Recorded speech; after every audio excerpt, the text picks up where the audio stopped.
I watched security walk a woman off our dock, while the harbor monitor replayed her smashing my console like it was a highlight reel.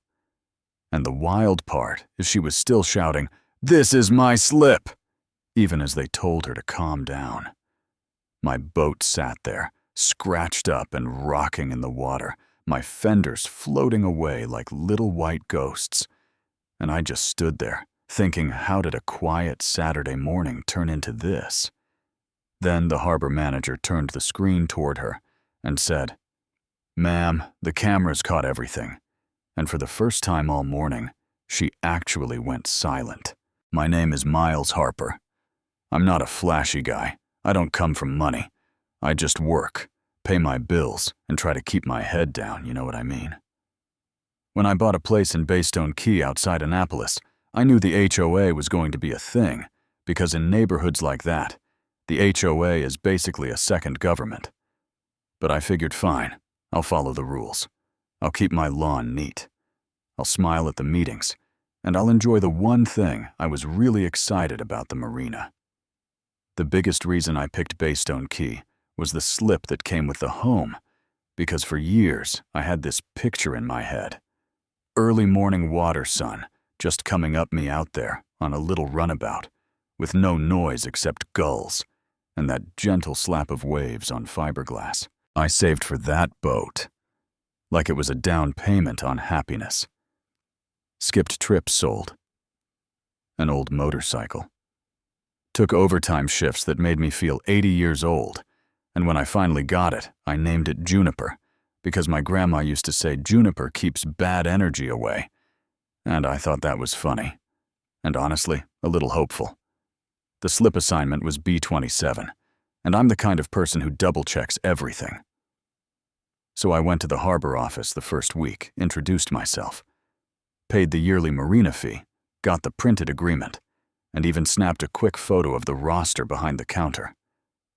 Not because I'm paranoid, but because I have lived long enough to know people will confidently tell you you're wrong, even when you're standing on top of the truth. Saturday morning, the air smelled like salt and clean wood and a little bit of diesel from the bigger boats, the kind of smell that usually makes me breathe deeper. And I was down at Dock B, tightening a line, doing that little routine boat owners do, where we pretend we're calm while we secretly obsess over every knot. Juniper was pristine white hull, clean rails, everything still felt new, and for a few minutes I was actually happy, like the world had finally quit messing with me. Then I heard heels, sharp and fast, like someone was mad at the dock itself, and I looked up and saw this woman marching toward me with big sunglasses and a white blazer, holding her phone out like it was a badge. She didn't wave, didn't ask a question. She just aimed her voice at me like a siren. "Excuse me," I turned fully, trying to be polite, and she said, "What do you think you're doing in my slip?" It took me a second to even understand what she meant, because my brain was still in peaceful mode. "Morning," I said. "I think there's a mix-up." "This is B27, it's assigned to me." She laughed, not a friendly laugh, more like the sound a person makes when they decide you're beneath them. "No," she said, slow and sharp. "B27 is reserved for the Klein residents. I've been here 12 years. I know every slip. You don't just show up and park wherever you want." I remember thinking, okay, maybe she woke up ready for a fight, but this can be fixed in 30 seconds. So I kept my voice steady, even friendly. "Let's walk to the harbor office," I said. "They'll confirm it, and if I'm wrong, I'll move no problem." That's when her face tightened, and she took one step closer and put her hand on my rail like she was claiming territory. My stomach flipped. "Ma'am," I said, "please don't touch my boat." She didn't even look at my hand. She just leaned her weight onto the rail, and Juniper bumped the dock with a dull thud. Then came that sound that makes every boat owner feel sick. Fiberglass scraping wood like nails on a chalkboard, but worse because I paid for those nails. I looked down, and there it was, a fresh, jagged scratch cutting through the glossy finish bright and ugly against the white hull. I actually whispered, "Oh my God," and she looked at the damage like it was a lesson she was proud of. "Good," she said. "Maybe now you'll learn." At that moment, I realized this wasn't about a slip. It was about power, about her needing to be the person who corrects you, punishes you, puts you in your place. You could feel it in her posture, in the way she squared her shoulders, like she was the sheriff. I took a breath because every part of me wanted to snap back. But I've learned the hard way. If you raise your voice first, you lose, especially in places where people already assume the calm, polished person is the reasonable one. I reached for my phone, and a dockhand named Tyler Kidd, in his early 20s, started walking over with that hesitant look, like he didn't want to get involved. But his conscience wouldn't let him ignore it. "Everything okay?" he asked. Before I could answer, she snapped, "No, he's trespassing. Get him removed." I said, "Tyler, can you call Russ in the harbor office? Tell him I need him down here now." Tyler nodded and lifted his radio, and that's when she did the thing that turned my annoyance into panic. She reached down, grabbed my stern line, and yanked hard. "Stop!" I shouted, and my voice came out louder than I meant, because fear does that to you. She yanked again, and the knot slipped, and Juniper lurched sideways like it was trying to escape her. The hull kissed the piling with another scrape. Water splashed up and soaked my shoes, and my heart started racing so fast it felt like my chest was vibrating. "I'm protecting this neighborhood," and she screamed like she was saving the world from my presence. "People like you ruin the marina." I stared at her and said, "Lady, I live here." And even that felt surreal, because how are we having this argument when we could solve it with one glance at a clipboard? A couple people had stopped to watch two older guys rinsing a sailboat, a woman with a little dog. Someone holding a phone half raised, and I hated that part the most, being turned into a show while my boat was being wrecked. Then she climbed onto Juniper, just stepped right over the side like she was boarding her own property. "Get off my boat," I said, firm now. "You can hurt yourself." She shot back, "Don't tell me what to do," and she kicked at my fenders, knocking one loose, so it plopped into the water and drifted away. Then another. It was like she was stripping my boat of protection piece by piece, and every time something hit the water, my stomach tightened more. I tried to move around her to grab my spare line, and she pivoted toward my console. Eyes locked on my outboard, like she wanted to break the heart of the whole thing. She spotted the small tool pouch I'd left on the deck and grabbed it like she was shopping. She pulled out a wrench. I swear my voice cracked. No, put that down." She raised it and swung at my engine guard. Metal clanged, not a tap a hit. Something hot surged through me, and I jumped onto the deck, grabbed her wrist mid-swing, and for a second we were frozen. Inches apart, her face flushed red. Jaw, clenched perfume, sharp in my nose, my hands shaking with adrenaline. She leaned in and hissed, "You have no idea who you're dealing with." I looked right back and said low and steady, "I do. I'm dealing with someone destroying my property because you made an assumption." I twisted the wrench out of her hand, and it clattered onto the deck, and for a half second I felt relief. Then her eyes flicked up to the security camera mounted on the post. Blinking red, and instead of stopping, she got angrier. Like the idea of being witnessed offended her. "You think cameras scare me?" she shrieked. "I run this place, I'm on the HOA board." Then she lunged for my dash and slammed her palm down, and I heard plastic crack.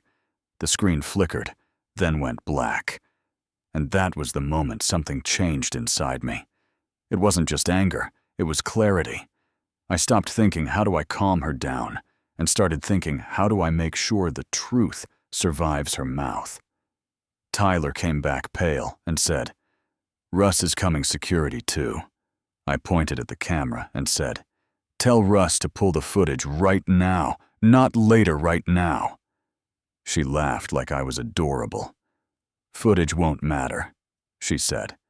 "The HOA decides who belongs here."